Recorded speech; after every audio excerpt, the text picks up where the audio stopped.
Hi all, welcome back. അപ്പോൾ ഇന്നത്തേതൊരു കിഡിലൻ combo റെസിപ്പിയാണ് കേട്ടോ. നമ്മുടെ കൈപ്പത്തിരിയും തലശ്ശേരി സ്പെഷ്യൽ ചിക്കൻ ആണം കറിയും കേട്ടോ. അതായത് നമ്മുടെ വറുത്തരച്ച ചിക്കൻ കറിയും ഭയങ്കര ടേസ്റ്റി ആയിട്ടുള്ള, നമുക്ക് ബ്രേക്ക്ഫാസ്റ്റിനാണേലും ഡിന്നറിനാണേലും അല്ലെങ്കിൽ വീട്ടിൽ ഗസ്റ്റൊക്കെ വരുന്ന സമയത്ത് ഒരു കിഡിലൻ കോംബോ ആയിട്ട് സെർവ് ചെയ്യാൻ പറ്റിയിട്ടുള്ള ഒരു കോമ്പിനേഷനാണ്. അപ്പോൾ നമുക്ക് പെട്ടെന്ന് തന്നെ വീഡിയോയിലേക്ക് പോയാലോ. വീഡിയോയിലേക്ക് പോകുന്നതിന് മുന്നേ ആയിട്ട് നിങ്ങൾക്ക് ഈ ചാനൽ ഇഷ്ടപ്പെടുന്നുണ്ട് എന്നുണ്ടെങ്കിൽ പ്ലീസ് ഒന്ന് സബ്സ്ക്രൈബ് ചെയ്ത് സപ്പോർട്ട് ചെയ്യണേ.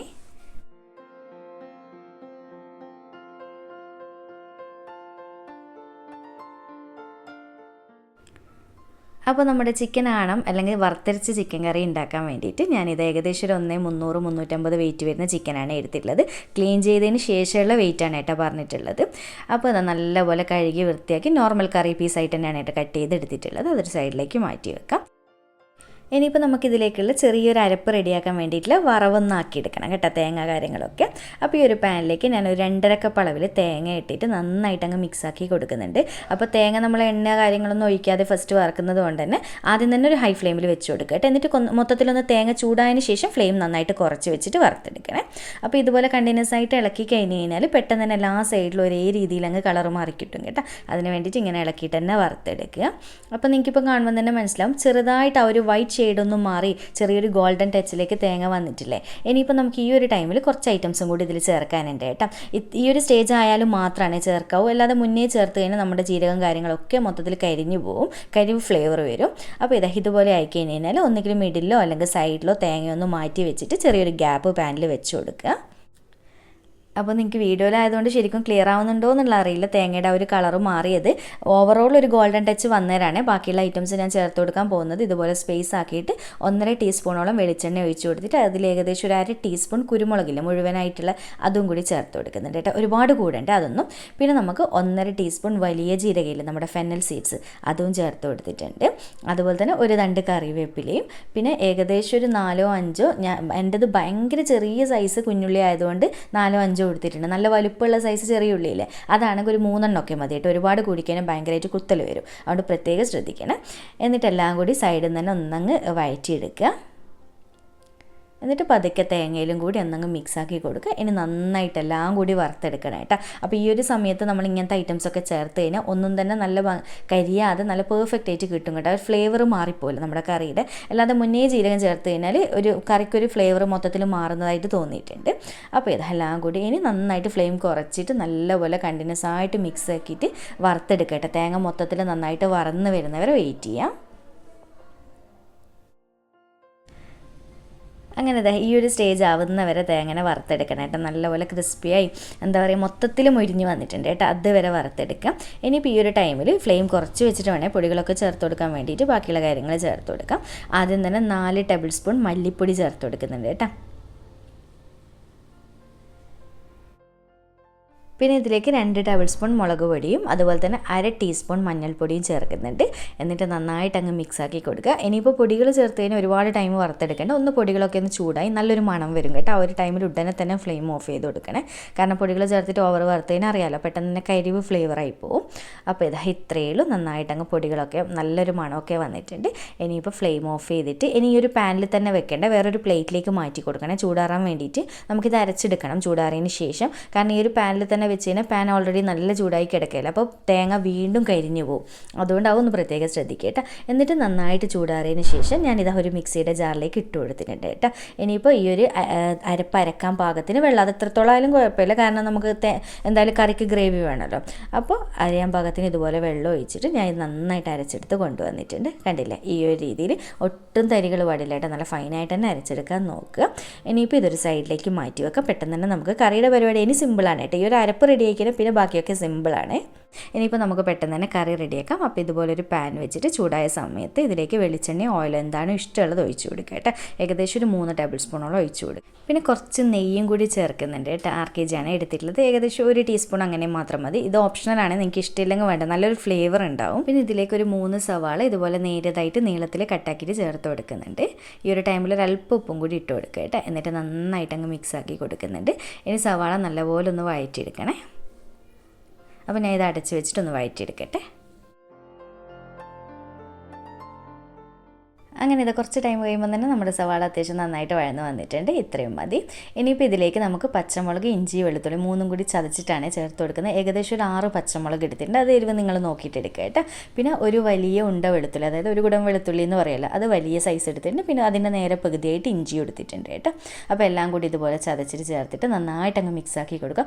ഓവർ പേസ്റ്റ് ആക്കിയിട്ട് ചേർക്കേണ്ട. ഒന്നിക്ക് ഇങ്ങനെ ചതച്ചിട്ട് ചേർക്കുക, അല്ലെങ്കിൽ നമ്മൾ കുത്തിയിട്ട് ചേർക്കുമല്ലോ, അങ്ങനെ ആയാലും കുഴപ്പമൊന്നുമില്ല കേട്ടോ. എന്നിട്ട് എല്ലാം കൂടി ചേർത്തിട്ട് ഇതുപോലെ നന്നായിട്ട് അതിൻ്റെ ഒരു പച്ച ടേസ്റ്റ് ഒന്ന് മാറി കിട്ടുന്നവരെ വഴറ്റിയെടുക്കുക.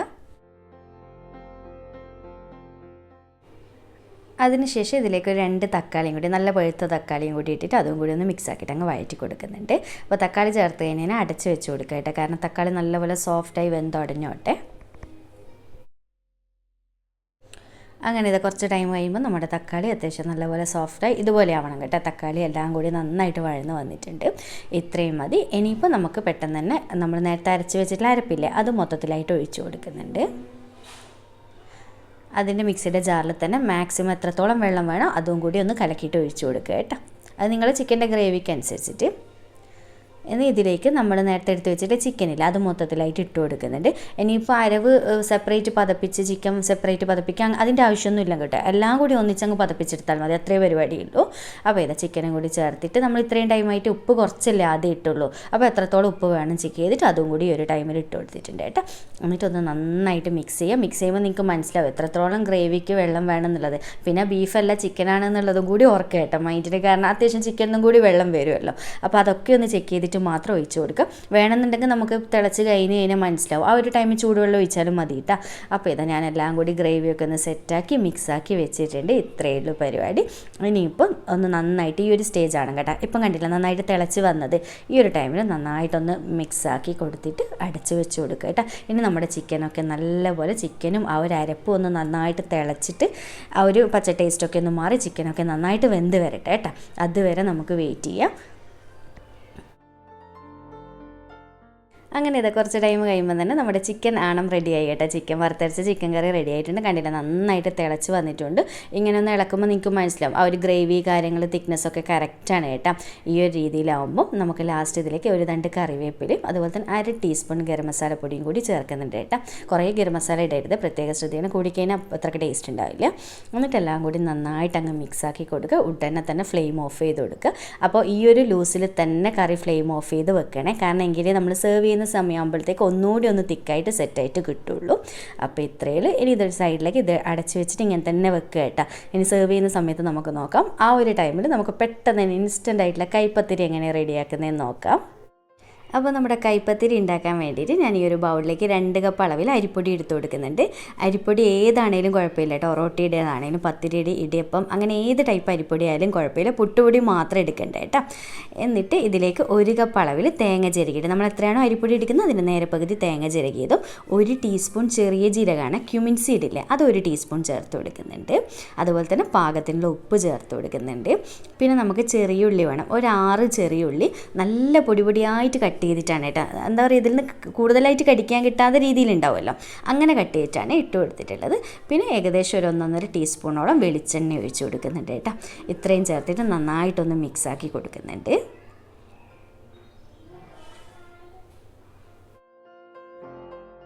ഇനിയിപ്പോൾ നമുക്കിതിലേക്ക് കുറച്ചായിട്ട് വെള്ളം ഒഴിച്ചിട്ട് കുഴച്ച് കൊടുക്കുക കേട്ടോ. അപ്പോൾ ഞാനിവിടെ എടുത്തിട്ടുള്ളത് പച്ചവെള്ളം, കാരണം ഞാൻ പച്ചവെള്ളത്തിൽ കുഴക്കുന്ന അരിപ്പൊടിയാണ് കേട്ടോ വാങ്ങിച്ചിട്ടുള്ളത്. അപ്പോൾ നിങ്ങൾ പത്തിരിക്കൊക്കെ എടുക്കുന്ന ചൂടുവെള്ളത്തിൽ വാട്ടുന്ന അരിപ്പൊടിയെ കയ്യിലുണ്ട് എന്നുണ്ടെങ്കിൽ ചൂടുവെള്ളത്തിൽ തന്നെ വാട്ടിയെടുക്കണേ, പ്രത്യേകം ശ്രദ്ധിക്കണം, അല്ലെങ്കിൽ നന്നായിട്ട് കിട്ടില്ല.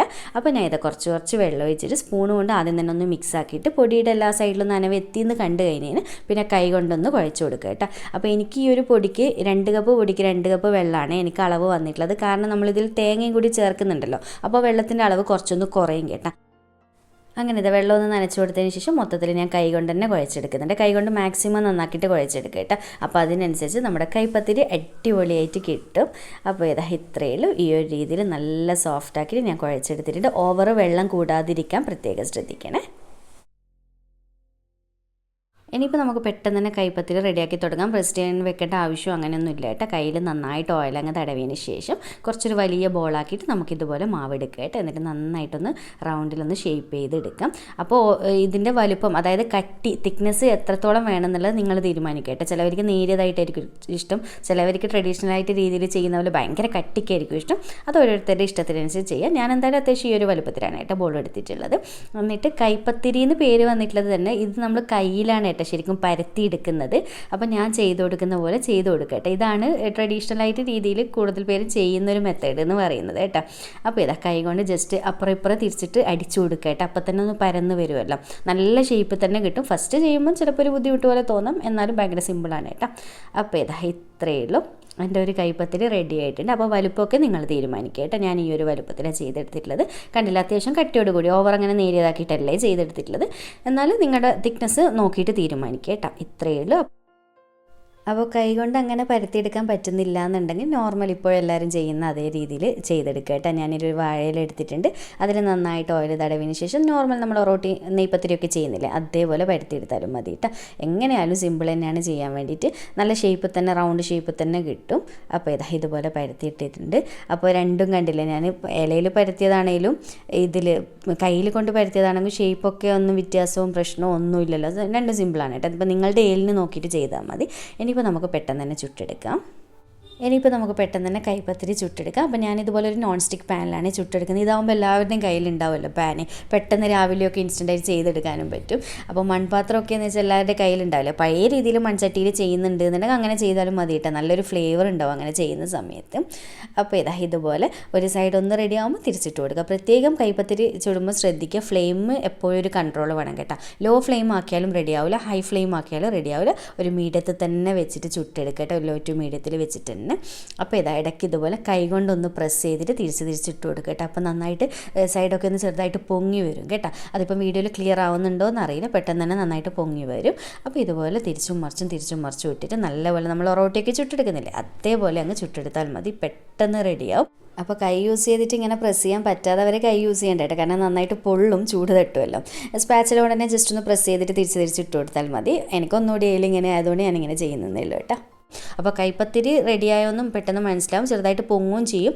എന്നാലും മുകൾ ഭാഗം രണ്ട് സൈഡും നിങ്ങൾക്ക് തിരിച്ചിടുമ്പോൾ മനസ്സിലാകുന്നുണ്ടോ, ചെറിയ ബ്രൗൺ ഷെയ്ഡായിട്ട് ഒരു മൊരിഞ്ഞ് വരുന്നില്ല, ആ ഒരു ടെക്സ്ചർ ആവണം കേട്ടോ. അപ്പോൾ തന്നെ റെഡിയായിട്ട് കിട്ടും. അപ്പോൾ ഇതുപോലെ 3-4 തവണ തിരിച്ചും മറിച്ചൊക്കെ ഇട്ട് നന്നായിട്ട് പൊങ്ങിയെന്ന് കണ്ടേ കൈ കൊണ്ട് പ്രസ് ചെയ്യുമ്പോൾ മനസ്സിലാകും കേട്ടോ, ചെറുതായിട്ട് പൊങ്ങി വന്നത് തൊലി.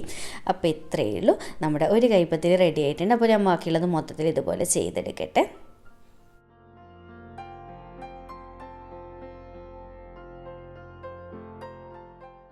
ഇനിയിപ്പോൾ ഇതാ പെട്ടെന്ന് തന്നെ സെർവ് ചെയ്യാം. നമ്മുടെ കൈപ്പത്തിരി മൊത്തത്തിൽ റെഡി ആയിട്ടുണ്ട്. നല്ല ഭംഗിയല്ലേ കാണാനും, കഴിക്കാനും അടിപൊളി ടേസ്റ്റാണ് കേട്ടോ. അതുപോലെ തന്നെ അതിന് കോംബോ ആയിട്ട് ചെയ്തിട്ടുള്ള നമ്മുടെ കണ്ണൂർ അല്ലെങ്കിൽ തലശ്ശേരി ചിക്കൻ ആണം. നോർമലി എല്ലാവരും ഇത് ചിക്കൻ വറുത്തരച്ച കറിയാണ്, പക്ഷേ ഈ ഒരു തലശ്ശേരി ഏരിയയിലൊക്കെ ചിക്കൻ ആണം കറി എന്നും പറയാറുണ്ട് കേട്ടോ. അപ്പോൾ ഇത്രയേ ഉള്ളൂ, നല്ല ഭംഗിയുള്ളൊരു കോംബോ ആണ്, കഴിക്കാനാണ് അടിപൊളി ടേസ്റ്റാണ് കേട്ടോ. അപ്പോൾ എന്തായാലും ഒന്ന് ട്രൈ ചെയ്ത് നോക്കുക. അപ്പോൾ ഇതെങ്ങനെ സെർവ് ചെയ്യാമെന്ന് പറഞ്ഞു കഴിഞ്ഞാൽ ഞാനിത് കുറച്ച് നല്ല കട്ടിയുള്ള തേങ്ങാപ്പാൽ എടുത്തിട്ടുണ്ട് കേട്ടോ. അതിൽ നമ്മൾ കൈപ്പത്തിരി കുറച്ച് സമയം ഒന്ന് ചൂടോട് തന്നെ കോട്ട് ചെയ്തിട്ട് വേണം പ്ലേറ്റിൽ സെർവ് ചെയ്യാൻ വേണ്ടിയിട്ട്. അപ്പോൾ ഒരു സ്പെഷ്യൽ ഫ്ലേവർ, അത് പറഞ്ഞറിയിക്കാൻ പറ്റില്ല.